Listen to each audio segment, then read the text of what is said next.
Hello, this is Pastor Gavin Whitcomb from Moores Mountain Church near Mechanicsburg, Pennsylvania. And this is a part of Boiling Point Podcast in connection with Pastor Gavin Productions. And thank you for Marcus Fredrickson and the music bringing us in.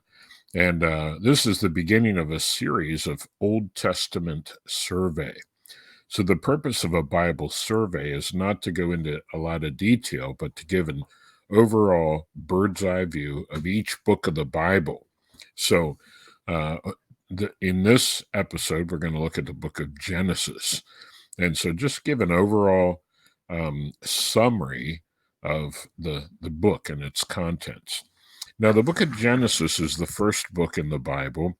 In the Old Testament, the first 5 books are called the Pentateuch.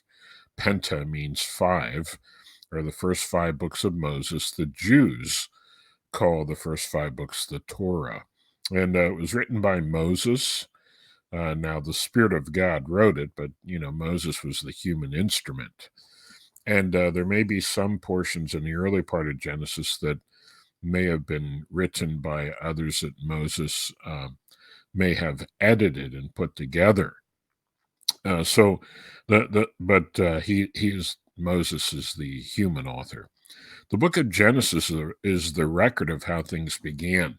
Now, in the Bible, there, just as in everywhere, there are different genres of literature. And, the Bible is a written book, so it is a form of literature. It's unique in that it's God's revelation to us, but literature has different genres. Okay, so there is poetry. Some books are comedy. There are novels, and then there are autobiographies. You can tell the genre of the book by reading it. And Genesis, the genre of Genesis is historical narrative. In other words, it's very clear that it's a history. So the book of Genesis is basically the record of how things began. So in chapters 1 through 2, you have the early history of the creation. Then chapters 3 through 11, you have the early history of the human race. And then the rest of the book deals with the early history of the Hebrew race. In other words, of the nation of Israel. Where did the nation of Israel come from? How did they originate? So you find that in Genesis. So you have the early history of the creation, the early history of the human race, and the early history of the Hebrew race, or the what we would call the Jewish people. Now, the early history of the creation, where did the universe come from? Where did the earth come from? Where did living things come from? Well, the Bible's very clear. In the beginning, God created the heaven and the earth. And it says the earth was without form and void, and darkness was upon the face of the deep. And the Spirit of God moved upon the face of the waters. And God said, and the creation is described in this historical narrative as occurring in 6 days, then God resting on the 7th day. Now, I take these days as literal. The reason is because, first of all, the Hebrew word yom for day, when it's used with a number like the first, the second, the third, it's always a literal 24-hour day. And so not only that, but it says the evening and the morning were the first day. The evening and the morning were the second day. So it's very obvious that it intends to convey a literal 24-hour day when it mentions the 6 days and then the 7th day of rest during the creation week.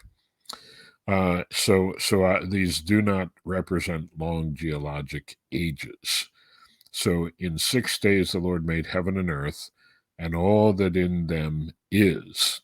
That's what Exodus chapter 20 tells us, and that's why Israel was to keep the Sabbath day, because to commemorate creation and that God was Lord of all, and also how God had given them rest.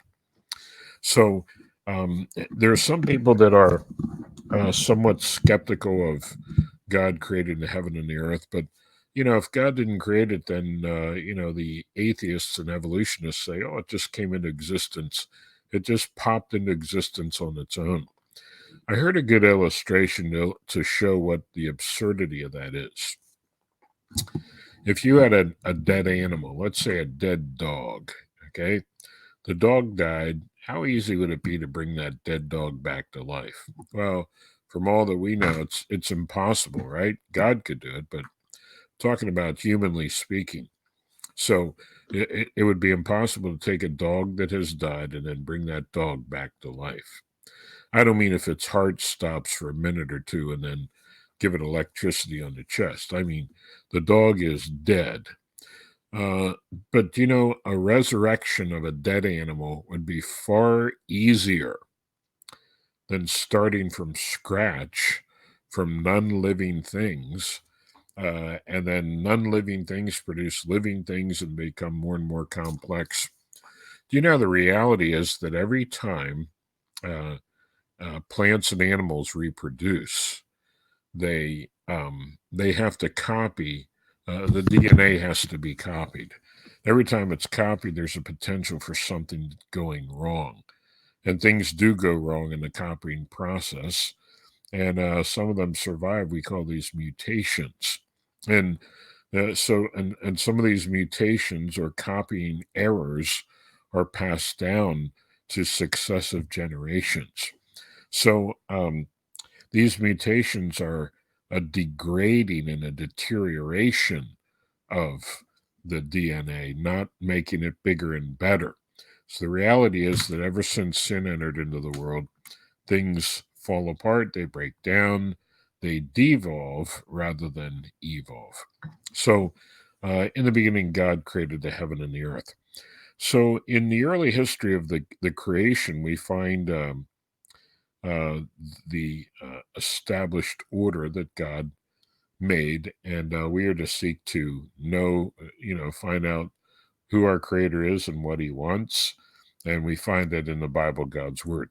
So that's the early history of the creation. Now, the early history of the human race centers on four major world events. Okay, you have the creation, then you have the fall of the human race into sin, then you have the flood in the days of Noah. Then you have the Tower of Babel. So creation, the fall, the flood, and the Tower of Babel. They are the the four major events in the early history of the human race. So, we just talked about the creation, but let's talk about the fall. And I don't mean the fall of the year, I mean the fall of man in the human race. Into sin. Now, the Bible records how God put Adam and Eve, the first two humans, in the Garden of Eden. And in the middle of the Garden of Eden, God placed a tree. And that tree was the tree of the knowledge of good and evil. And they could eat of all the trees, but not that one. And some people wonder, why did God put that tree in the middle of the garden? Was he trying to tempt Adam and Eve? No. It was a way for them to express their love for God, because God put that tree right in the middle, said, don't eat it. And if they wanted to show their love for God, they obeyed him. And they did. And so Eve was tempted by the serpent, Satan, and then Adam transgressed or fell with her. God warned them that if they would eat of that tree, if they would sin against God, that they would surely die. And so when Adam and Eve sinned, death came into the world. Now, the result, you see, before sin entered into the world, Adam and Eve and the creation had God's complete, total blessing. But when they sinned, God withdrew, in part, some of his blessing on the creation. So now death would come into the world. Now things could go wrong, and deterioration and sin and evil came into the world. And so that's why people die. That's why plants and animals die. And that's why you and I sin. We are from Adam and Eve. We inherited that same sinful human nature and tendency to do wrong. So even in the fall, there in the Garden of Eden, God said that one day the seed of the woman would bruise the head of the serpent, but the serpent would bruise the seed of the woman's heel. The seed of the woman is a reference to Christ and his virgin birth, and he would actually become a man, and he would end up crushing the head of Satan, defeating the works of Satan through the cross. And so that's the fall. And so even when the fall took place, God announced that there would be provision that Adam and Eve could be forgiven.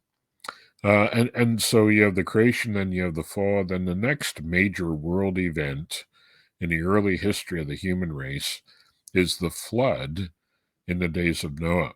Now, the Bible tells us in Genesis 6 that God saw the wickedness of man, that it was great in the earth, and that every imagination of the thoughts of his heart was only evil continually. And so God said, hey, my spirit isn't always going to strive with man. In 120 years, that's all you get. And then I'm going to destroy mankind with a worldwide flood. And there was a man named Noah, and it says Noah found grace in the eyes of the Lord. And Noah was a righteous man and an upright man. So God gave instructions to Noah to build this huge, massive ship. And so he and his sons, and I have no doubt that Noah was a very wealthy man, and he hired a lot of people to help him accomplish the task. But, he still did it. It's just like, there are places like Trump Towers that Donald Trump built it. Well, he didn't himself, but he had the idea and spearheaded the project and made sure I hired the people to get it done and get it designed and engineered and so forth. So we say he built it. Well, Noah built the ark.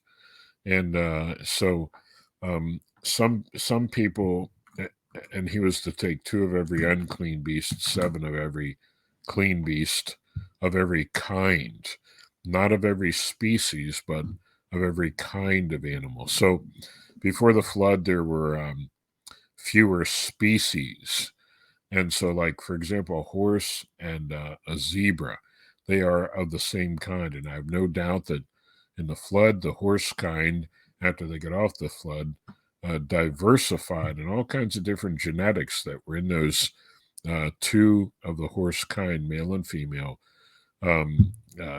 resulted in various types of horses. And the same with cats. There were 2 of the cat kind. And after they get out and multiplied and diversified, you have lions and tigers and all sorts of cats that came from the original 2 cat kind. So that's not evolution. It's just variation within a kind. And if you look at the globe, you'll find that the earth and the crust of the earth is largely covered by sedimentary rock. Sedimentary rock is formed when water gets mixed with mud, and the dirt is moved around by water and forms mud. That's what sediment is. And a majority of the rocks on the surface of the earth in the top crust are sedimentary rocks, and there's all kinds of fossils we find in them.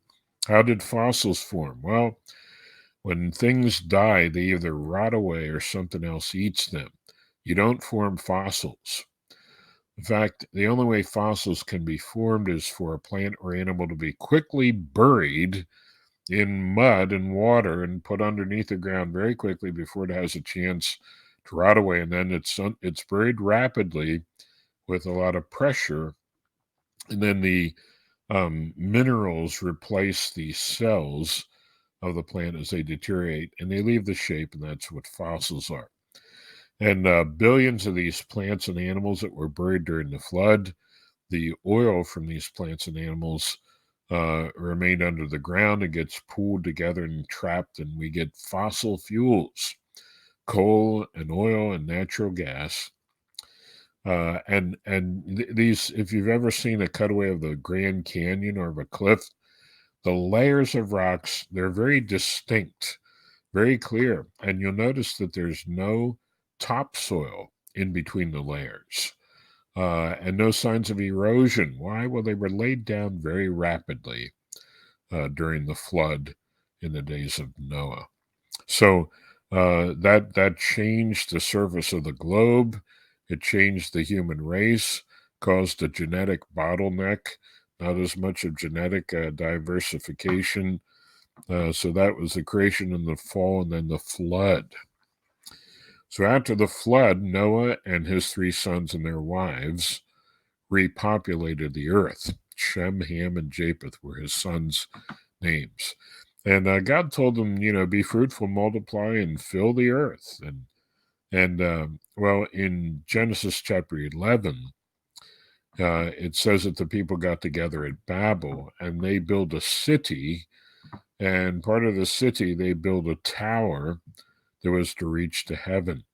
And, it was basically, instead of them spreading out like God wanted them to, they formed basically a one world government. And God was against that idea. God wanted them to spread out. And part of the reason was the Bible says God created the earth. He created it not in vain, but created it to be inhabited. So God created the earth, he wanted it to be filled up and people living different places. And so their plan was in direct rebellion against God. And perhaps maybe one reason why they wanted to build it so high could have been not only to worship the heavens, but to think, hey, if there's ever another flood, we can get up in here and escape the waters of the flood.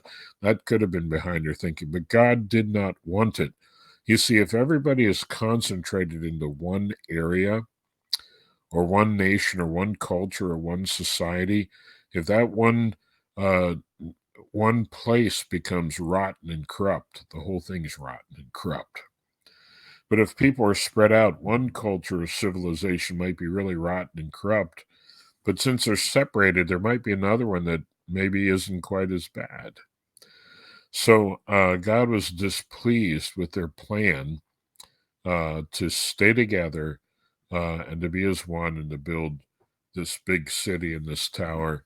So God split them up. He caused them to speak different languages.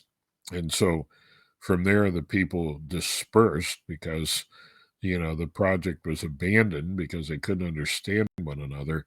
They split up into different people groups. And basically, that's where the different, what we oftentimes call races, come from.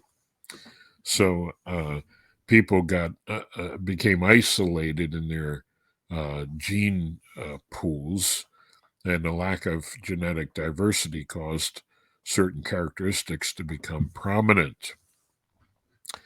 So that's the early history of the human race. Now, the next major historical component to the book of Genesis is the early history of the Hebrew race. In other words, where did the Jewish people come from? Where did the nation of Israel come from? So there are 2 basic sections to this early history of Israel and their origins. The history of the patriarchs. The patriarchs are the men who formed the foundation of the nation, the early progenitors of the Jewish people. And then the next part of it is largely comprised of the life of Joseph. Joseph becomes a prominent character in the book of Genesis. So now let's talk about the early history of the Hebrew race and the history of the patriarchs, the founders of the nation. It all began with Abram. God called Abraham out of Ur of the Chaldees and said, Abram, I want you to get up out of your country, away from your kindred, and I want you to go to a land that I'm going to show you. I'm going to take you somewhere. I want you to go where I tell you. And when he took him to the land of Canaan, God told Abram, I'm going to bless you. I'm going to make you a great and mighty nation, the father of many nations. And see where you are right now. I'm going to give this land to you and to your seed, okay, your offspring. So that's how the nation of Israel eventually ended up being in the land of Canaan. So Abraham believed God, and he left by faith and went into the land of Canaan and was a stranger and a sojourner there. God blessed him, and he became very wealthy, had a lot of cattle and a lot of herds and flocks and sheep and so forth. Abram had a son named Isaac, and then Isaac had a son named Jacob. Jacob had 12 sons. Jacob's name was changed to Israel. And so his 12 sons, Jacob's 12 sons, or Israel's 12 sons, became the progenitors of the 12 tribes of Israel. So, so Genesis tells us that Jacob, or otherwise known as Israel, Jacob had 12 sons, and he had a favorite son. It was Joseph. And so Joseph was the favorite son of his father, and so his father, Jacob, showed favoritism towards Joseph. Not only that, but Joseph was a prophet. So sometimes God would reveal the future of the family to Joseph, and he would share these dreams, and his brothers didn't like it. It irritated them all the more.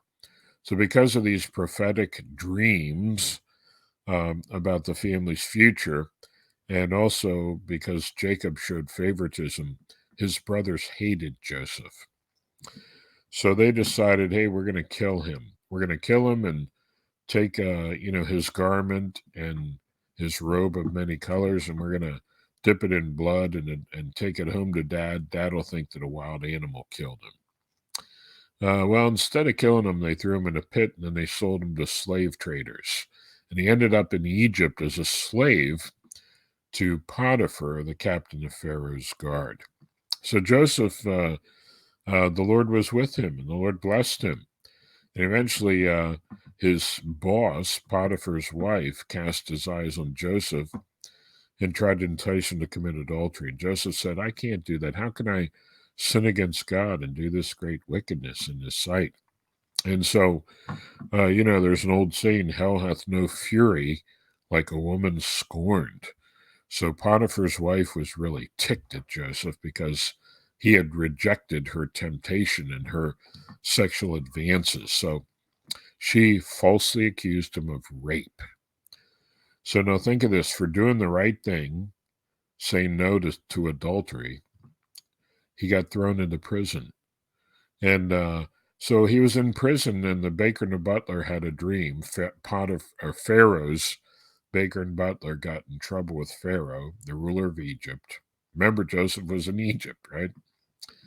And they had dreams, and Joseph correctly interpreted the dreams. And through a series of events, eventually the Pharaoh found out that Joseph could interpret these dreams.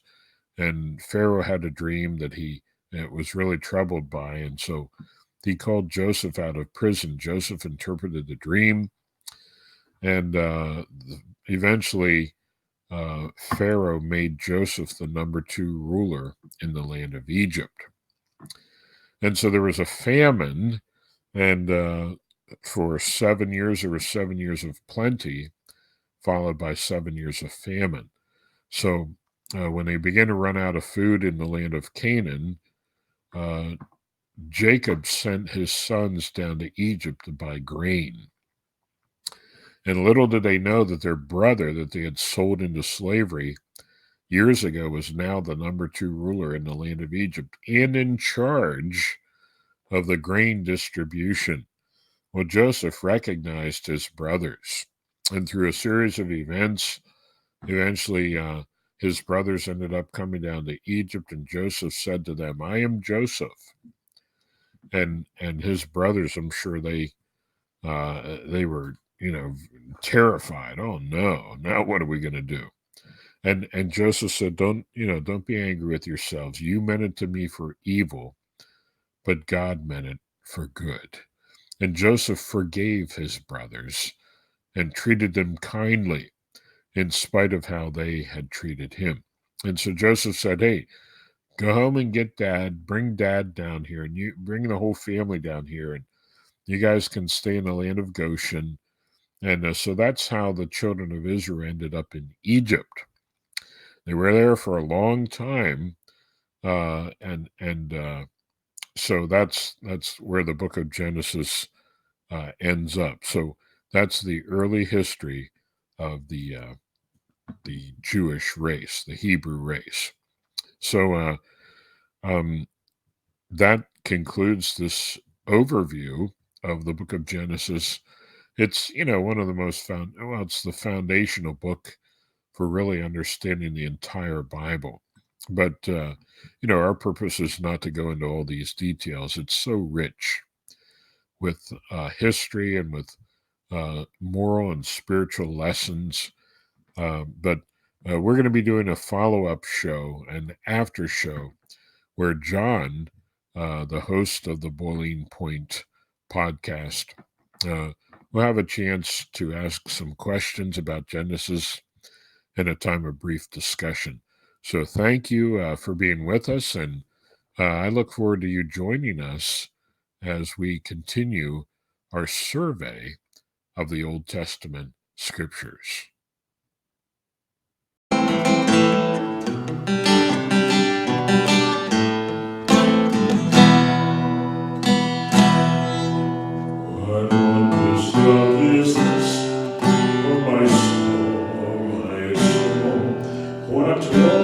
Love is this, oh my soul?